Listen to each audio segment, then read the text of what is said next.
Welcome everyone to Metroid Zero Mission. We'll be playing this game in celebration of Metroid's 30th anniversary. This is a remake of the original NES game, and much like with The Legend of Zelda earlier this year, I wanted to play the original game. Unfortunately, I'm not very good at the original game. The original game didn't age very well either, and this game introduces a lot of story and gameplay elements. So I think this is the better choice for this sort of thing. I'm pretty excited. I'm gonna do it on normal mode of difficulty because first of all, I'm not very good at this game, and second of all, I'm not really trying to do a walkthrough or a 100% run. Planet Zebes, I called this place home once in peaceful times, long before evil haunted the caverns below. Now I shall finally tell the tale of my first battle here, my so-called Zero Mission. I am going to play this game. I'm trying not to reveal any plot elements, no spoilers or anything like that. I'm going to try. But the assumption is, when you play this game, the assumption was, I guess, that you've already played this game once in the original form. So the game itself doesn't spoil anything, but the story is already known. I guess I don't know a good way of saying that. But a few different things that you couldn't do in the original, which is why I think this is the better option.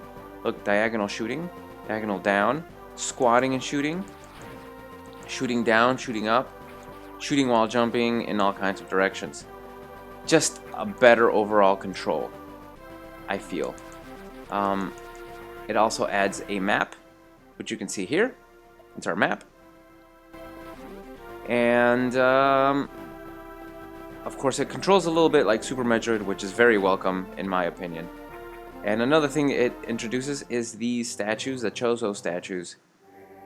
Now, you are supposed to know that Samus was raised by the Chozo, and these statues are going to tell us where to go next.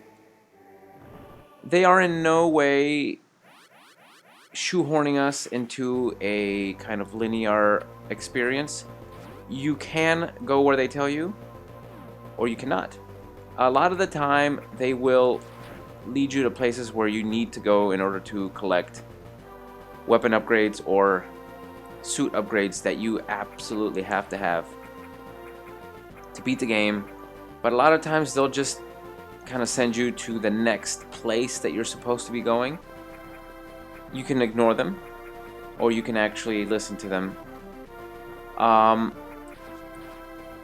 It's not a very linear game. It really lends itself well to being to sequence breaking, and I think it's because the developer saw how much people enjoyed sequence breaking in the original, well, the Super Metroid, and so they said, hey, let's make a game where sequence breaking is actually not just a thing, but is encouraged. And I think this is one of those games where that sort of thing is actually encouraged. So now we have Morph Ball and Long Beam. The Long Beam allows us to, for our beam to reach across the room, which it couldn't before. And with each beam upgrade, it does increase the damage output a little bit. So our beam is actually a little bit stronger now.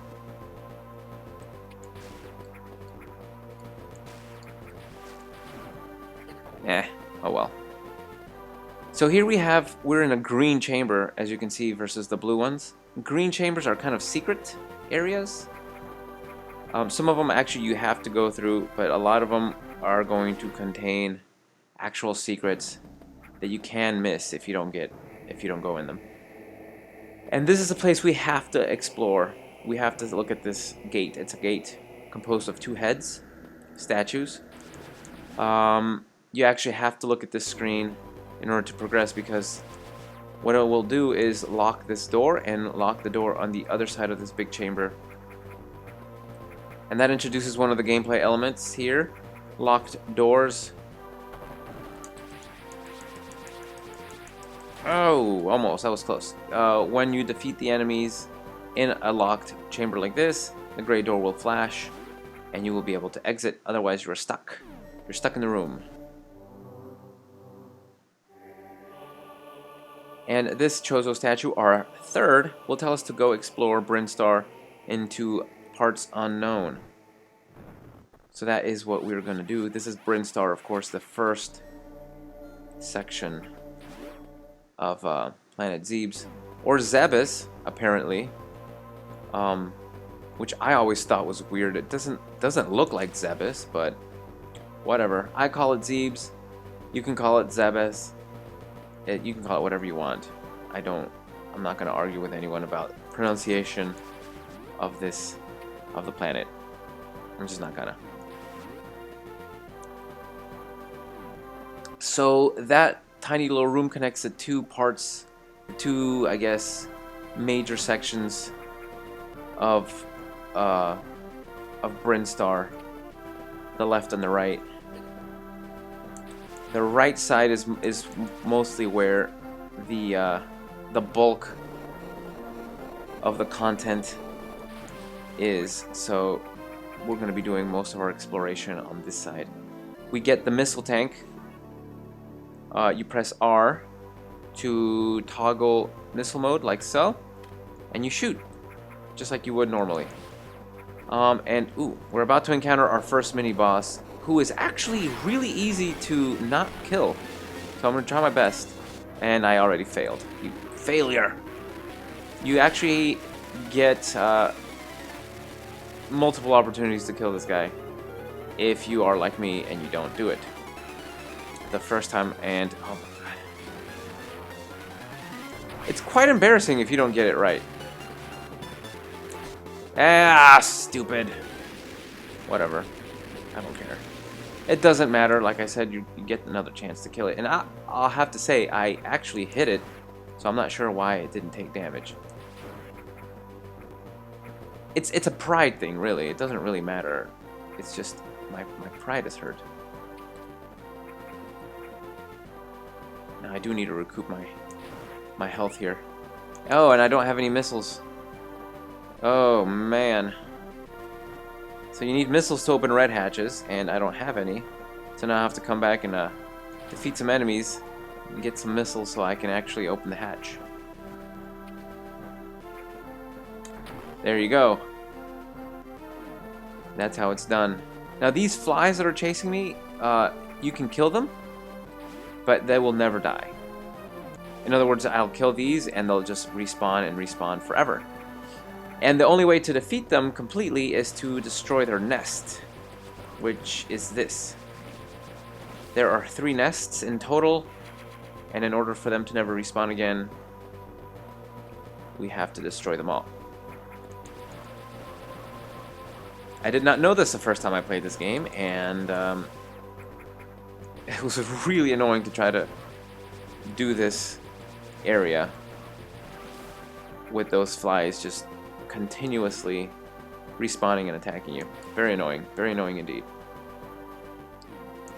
But as you can see, the room is shaking again, which means this is our second chance to try to kill the charge beam monster.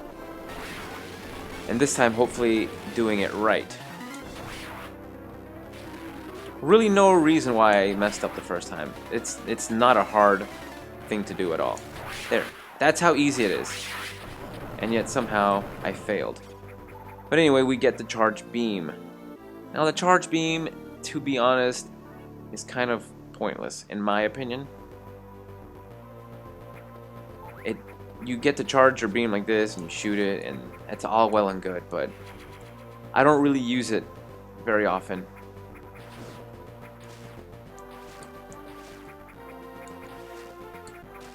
Oh, that was close, and I ended up in the acid. Anyway. Oh well.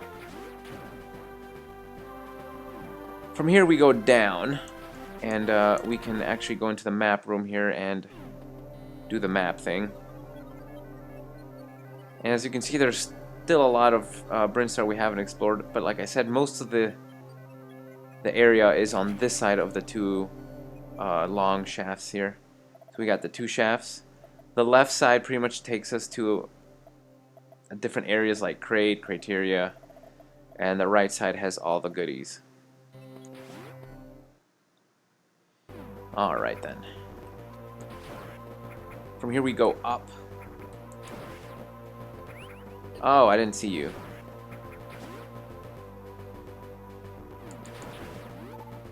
Further up we go, and we're gonna get a very important thing in the next room here.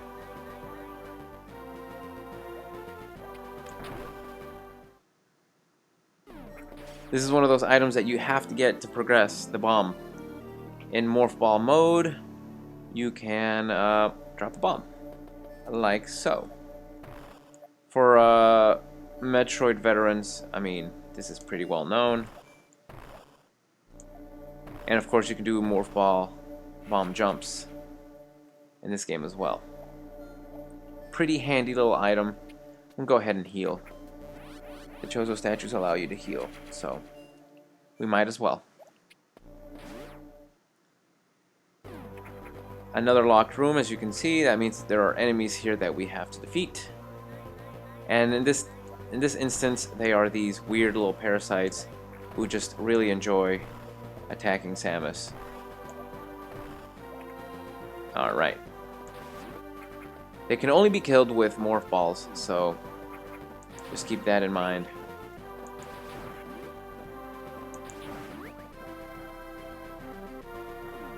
From here we go down. We're going to go back down. There are a couple of things we're going to do.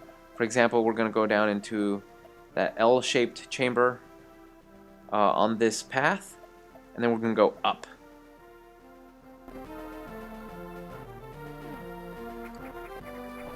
Avoiding all... I think they're shriek bats. I don't know. I really don't know the names of the enemies in Metroid. They have weird names, you know. I know side hoppers and waivers and shriek bats. That's basically it. I don't even know what these guys are called. All right. These are the waivers. These are waivers. You can tell that they're waivers because they travel in a wave. And this is just another Chozo statue that tells us where to go. And this one wants us to go down into Norfair. Now, Norfair is an area, of course, that we have not yet discovered.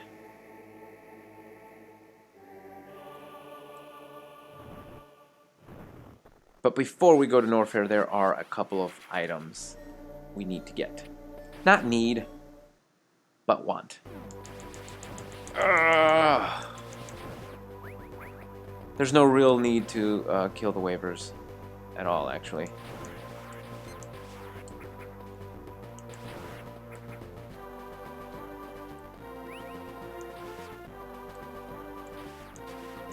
Wow, I missed completely. This guy needs to go though, because he's gonna get in our way if we don't kill him. We're back in the bee chamber. Flies, I don't know, bees, flies, I don't know what they are. The annoying creatures. And we get to this part where we can bomb the floor and get this item maybe a little earlier than was anticipated, but as I said, sequence breaking is a big thing in this game. Although I really don't consider this true sequence breaking. The item that you're supposed to get before you're supposed to be able to reach that missile expansion, we don't have it yet. But with a well-timed morph ball bomb, it really isn't a big deal. Alright, now we're gonna go up. We aren't really able to make progress this way, but there is a missile expansion up this way that we can get now. Ooh, almost got hit. I like to be as powerful as I can. Oh well. I like to be as powerful as I can be for what's to come, and although not really necessary. Okay.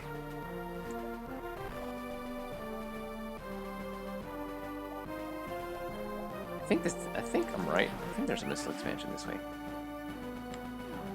I could just be making a fool of myself, which wouldn't be the first time.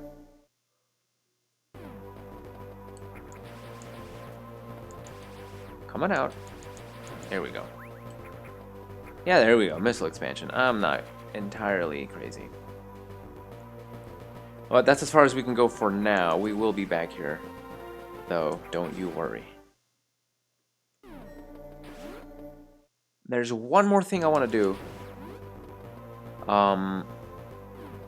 Before we actually progress through the story. I know there's going to be a guy in here. Oh, there he is.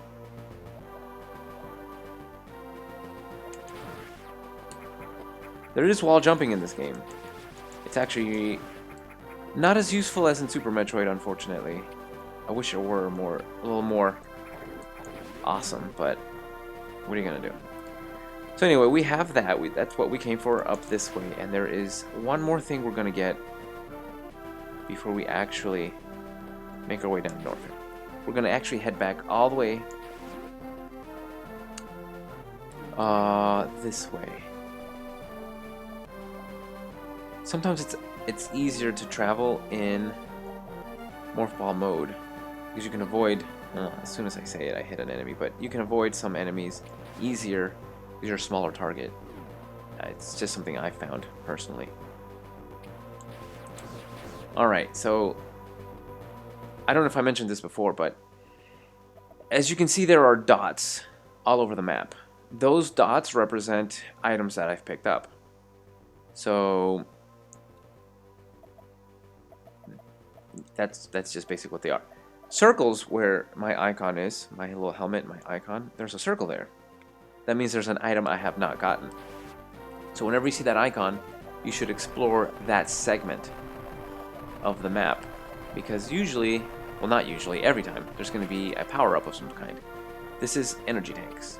And energy tanks, I don't know if I mentioned this before either, but they will increase your health by 100 points. So now we actually have 299 hit points. That's basically that. So now that we have that, we have 2 energy tanks, 30 missiles, power bombs, not power bombs, morph ball bombs. We can actually head back and do what we're supposed to do, which is go to Norfair, the second area.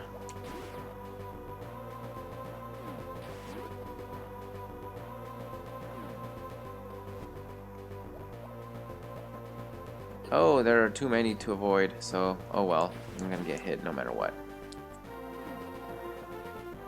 Now, like I said, this game does lend itself to sequence breaking, but that doesn't mean you can avoid all of the items. There are some items that are absolutely necessary, and the bombs are one of those, because you could not get through here without them.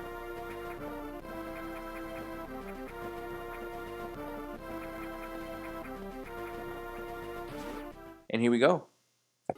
We've reached the elevator down to Norfair, and in the next episode of Metroid Zero Mission, we're going to head down there. So I hope you enjoyed this first episode, and I will catch you guys next time.